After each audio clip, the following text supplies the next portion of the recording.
Hello dear students, आज हम पढ़ेंगे कक्षा 8 गणित की प्रश्नावली 4.2 के प्रश्न संख्या 3 को। चलिए आज की क्लास को स्टार्ट करते हैं। देखिएगा साथियों, प्रश्न संख्या 3 में आपको कहा जा रहा है ज्ञात कीजिए, जिसमें आपके पहला प्रश्न है जिसमें कहा जा रहा है प्रश्न संख्या 1 में सूचक के डी पर रुकने की प्रायिकता ज्ञात कीजिए। तो ध्यान से देखिएगा साथियों, आपको कहा जा रहा है प्रश्नावली 4.1 का जो आपके प्रश्न ये है, इसमें आपको डी की प्रायिकता ज्ञात करनी है। ये आपके बहुत ही आसान तरीके से हम ज्ञात कर सकते हैं। मैंने आपको ये भी प्रश्न आपको बहुत ही अच्छे तरीके से समझाया था, तो आज भी हम बिल्कुल सिंपल तरीके से इस प्रश्न को समझने वाले।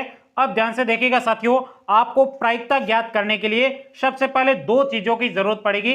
पहली चीज है जो उसकी आपको जरूरत पड़ेगी वो है आपके घटना के अनुकूल परिणाम। घटना के अनुकूल परिणाम, ये घटना के अनुकूल परिणाम क्या होते हैं? तो ध्यान से देखिएगा साथियों, आपको जिसकी प्रायिकता पूछी जाती है वो आपके घटना में कितनी बार आया है। तो ध्यान से देखो, ये आपकी पूरी क्या है घटना। इसमें आपको यदि ए की प्रायिकता पूछी जाती तो आपको गिन के बताना है कि ए कितनी बार आया। तो ए इसमें कितने बार है? 2 बार है। इसका मतलब घटना के अनुकूल परिणाम कितने हैं? 2 है। इसी प्रकार से आपको इस प्रश्न में पूछा गया है कि डी के अनुकूल प्रायिकता ज्ञात कीजिए। तो डी आपके कितने बार है? 1 बार है। तो इस घटना के अनुकूल परिणाम कितना हो जाएगा? 1 हो जाएगा। और उसके बाद में दूसरी आपको जरूरत पड़ेगी कुल परिणाम की। कुल परिणाम, कुल परिणाम का मतलब है इस घटना में टोटल कितने बार कोई कोई डिजिट आ चुका है। तो यहां पे देखिएगा टोटल कितनी संख्या है? 1 2 3 4 5। तो आपके कुल परिणाम कितने हो जाएंगे? 5 हो जाएंगे। बहुत ही सिंपल है। तो आइएगा बिल्कुल सरल तरीके से हम इस प्रश्न को सॉल्व करते हैं। इस प्रश्न में आपको यहां पे डी की प्रायिकता पूछी गई थी, तो डी आपके कितने बार है? 1 बार ही आया है। और टोटल आपके परिणाम कितने? 5 है। तो आइएगा बिल्कुल सिंपल तरीके से हम इस प्रश्न को सॉल्व करते हैं। यहां पे ए लिखते हैं, इस ए को हम हल करते हैं। यहां पे लिखेंगे हल। अब आपको बताना है घटना के अनुकूल परिणाम, तो यहां पे हम लिखेंगे घटना के अनुकूल परिणाम। परिणाम बताइए, घटना के अनुकूल परिणाम का मतलब क्या हुआ? उस घटना में जो पूछा गया है वो आपके कितने बार है। तो यहां पे आपके डी के अनुकूल परिणाम बताना है। तो डी आपके इसमें कितने बार है? डी आपके सिर्फ और सिर्फ आपके 1 बार ही आया यहां पे। तो इस घटना के अनुकूल परिणाम कितना होगा? 1 ही होगा। तो यहां पे 1 लिखेंगे। उसके बाद में कुल परिणाम, यहां पे लिखेंगे कुल परिणाम। कुल परिणाम बराबर कुल परिणाम मतलब टोटल आपके कितने अंक है इसके ऊपर। तो ध्यान से देखो 1 2 3 4 5। तो आपके कुल परिणाम कितने हो जाएंगे? 5। तो यहां पे लिखेंगे 5। अब आपको डी की प्रायिकता निकालनी है। तो यहां पे हम लिखेंगे डी पर रुकने की प्रायिकता को पी से लिखते हैं। तो पी, उसके बाद में बराबर, अब यहाँ पे दो संख्या बराबर, आगे जगह नहीं है तो यहाँ पे मैंने नीचे लिखा। आपको यहाँ पे जगह हो तो लिखना, नहीं तो नीचे लिख देना। तो यहाँ पे हम लिखेंगे घटना के अनुकूल परिणाम। घटना के अनुकूल परिणाम बटे कुल परिणाम। अब आप बताइए, प्रायिकता को पी से लिखते हैं तो पी, उसके बाद बराबर घटना के अनुकूल परिणाम अभी हमने निकाले, डी पूछा गया था। इस घटना में डी आपके कितने बार आया है, यानी अनुकूल परिणाम जो आपके पूछा गया वो कितने बार है? 1 बार है। तो यहाँ पे लिखेंगे घटना के अनुकूल परिणाम 1 हो जाएगा। उसके बाद कुल परिणाम, तो यहाँ पे कुल आपके कितने परिणाम थे? 5। तो बटे में आपके क्या हो जाएगा?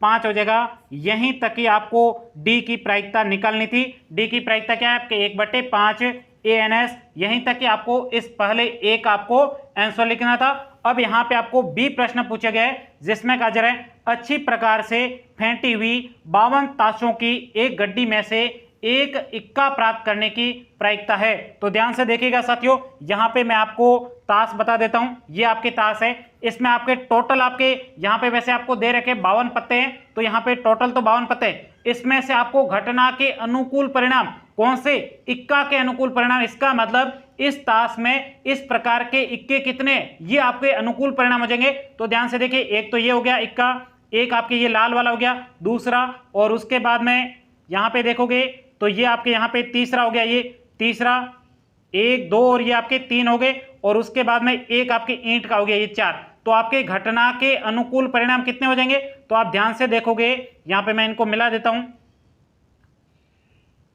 अब आप ध्यान से देखो टोटल आपके इक्के कितने हो जाएंगे, तो ध्यान से देखो एक तो ये रहा एक, ये आपके दूसरा, ये आपके तीसरा और ये आपके चौथा। तो आपके कुल अनुकूल परिणाम कितने हो जाएंगे इक्का के? इक्का अनुकूल परिणाम मतलब इस पूरी घटना में इक्का कितने, तो यहां पे देखोगे इक्का आपके 1 2 3 4, इसका मतलब घटना के अनुकूल परिणाम कितने हो जाएंगे? 4 हो जाएंगे। और कुल परिणाम यहां पे ये भी 13 पत्ते हैं, उसके बाद में ये भी 13 पत्ते हैं, ये भी 13 पत्ते हैं और ये भी 13 पत्ते हैं, टोटल आपके कितने पत्ते हो जाएंगे? 52। तो कुल परिणाम आपके 52 है और उसमें अनुकूल परिणाम आपके कितने? वो आपके अनुकूल परिणाम 4 है। तो यही बात आपको यहां पे लिखनी है। तो यहां पे इस प्रश्न को हम सॉल्व करते हैं बिल्कुल सिंपल तरीके से। यहां पे लिखेंगे बी, अब इस बी भाग को हम हल कर रहे हैं तो यहां पे लिखेंगे हल। अब सबसे पहले घटना के अनुकूल परिणाम, बहुत सिंपल है, घटना के अनुकूल परिणाम बताइए, घटना के अनुकूल परिणाम कितने? तो घटना यानी इक्का के अनुकूल परिणाम मतलब इक्का कितने बार आए थे? 4 बार, तो ये आपके अनुकूल परिणाम हो गए 4। उसके बाद में कुल परिणाम, तो यहां पे लिखेंगे कुल परिणाम बराबर कुल परिणाम मतलब टोटल आपके इसमें पत्ते कितने थे? 52, तो ये लिखेंगे 52। आई बात समझ में? अब यहां पे आपको क्या निकालना है? यहां पे आपको निकालना है इक्का आने की प्रायिकता निकालनी है। यहां पे प्रश्न में भी आपको पूछा गया है इक्का प्राप्त करने की प्रायिकता, तो यहां पे हम लिखेंगे इक्का प्राप्त करने की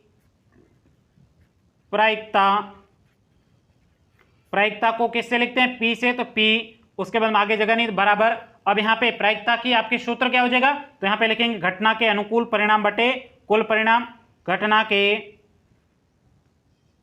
के अनुकूल परिणाम बटे कुल परिणाम।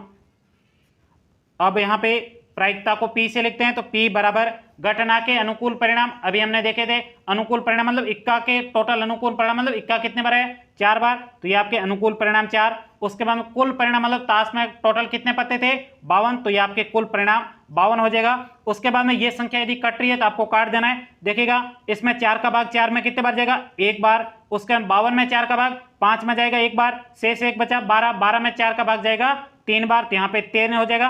तो यहाँ पे 1/13, 4 से ये दोनों कट गए। जो आपके समान संख्या से यदि दोनों कट रहे तो काट देना है। उसके बाद P बराबर आपके प्राप्त हो चुका है। इक्का प्राप्त करने की आपके जो प्रायिकता है वो कितनी है? 1/13 ANS। यहीं तक कि आपको इस B का आंसर लिखना था।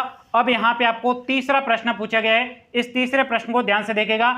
इस प्रश्न में आपको कहा जा रहा है एक लाल सेव प्राप्त करने की प्रायिकता आपको ज्ञात करनी है। नीचे आकृति आपको यहाँ पे दी गई, इसमें से आपको लाल सेव प्राप्त करने की प्रायिकता ज्ञात करनी है। तो सबसे पहले घटना के अनुकूल परिणाम, अनुकूल परिणाम का मतलब कौन से आपको घटना के अनुकूल परिणाम पूछा जा रहा है? लाल सेव। तो इसमें आपके लाल सेव कितने आए? 1 2 3 4, तो घटना के अनुकूल परिणाम कितने हो गए?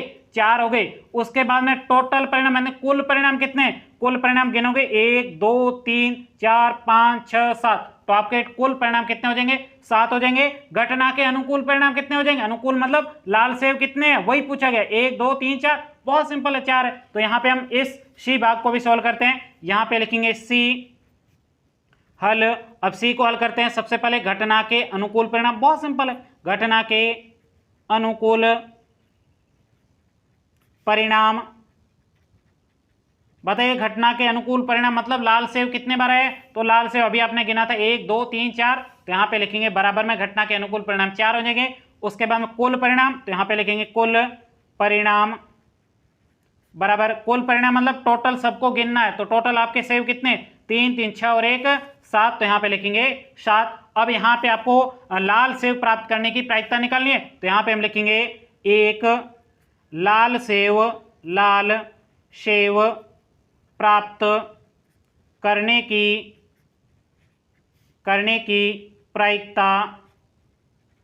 प्रायिकता को P से लिखते हैं, तो P। उसके बाद बराबर, अब प्रायिकता का सूत्र क्या होता है? घटना के अनुकूल परिणाम, घटना के अनुकूल परिणाम बटे कुल परिणाम।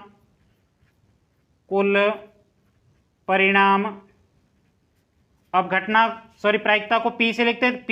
उसके बराबर घटना के अनुकूल परिणाम, अभी हमने देखे घटना के अनुकूल परिणाम मतलब लाल सेव कितने थे? 4, तो यहाँ पे ऊपर 4 हो जाएगा।